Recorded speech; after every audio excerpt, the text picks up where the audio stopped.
Adani green એનર્જીએ આજે એક મહત્ત્વની જાહેરાત કરી છે કે લાંચ કેસની અંદર ગૌતમ અદાણી, સાગર અદાણી અને વિનીત જૈનનું નામ સામેલ નથી.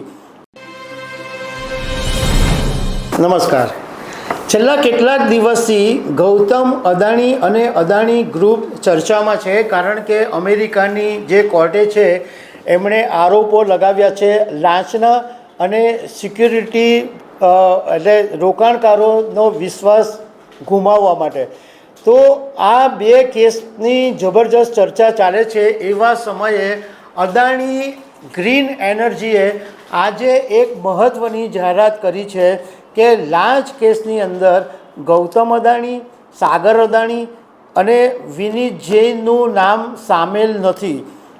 તો આના વિશે હું તમારી સાથે વાત કરીશ. મારું નામ રાજેશ શાહ છે અને તમે જોઈ રહ્યા છો ગુજરાતના સૌથી મોટા ડિજિટલ ન્યૂઝ પ્લેટફોર્મ ખબર છે .com ને.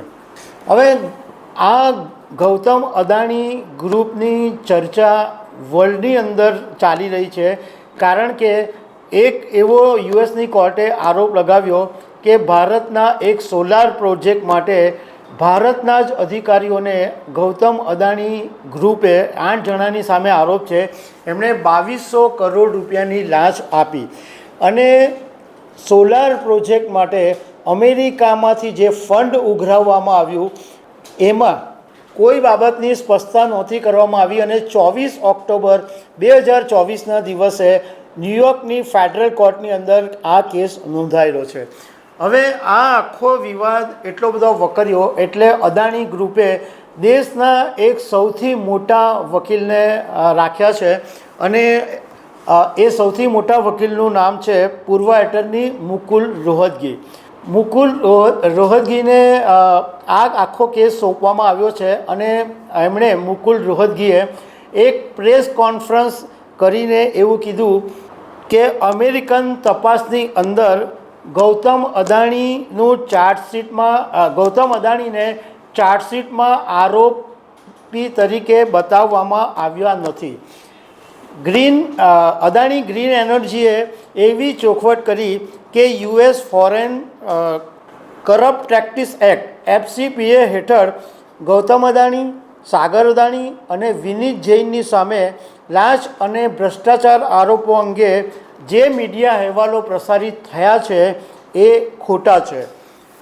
માત્ર લાંચનો જે આરોપ છે એ એઝ્યોર પાવરના એક્ઝિક્યુટિવ અને કેનેડિયન રોકાણકાર ઉપર જ છે, અદાણી ગ્રુપના કોઈની ઉપર નથી, એવું અદાણી ગ્રીન એનર્જીની સ્પષ્ટતામાં કહેવું છે.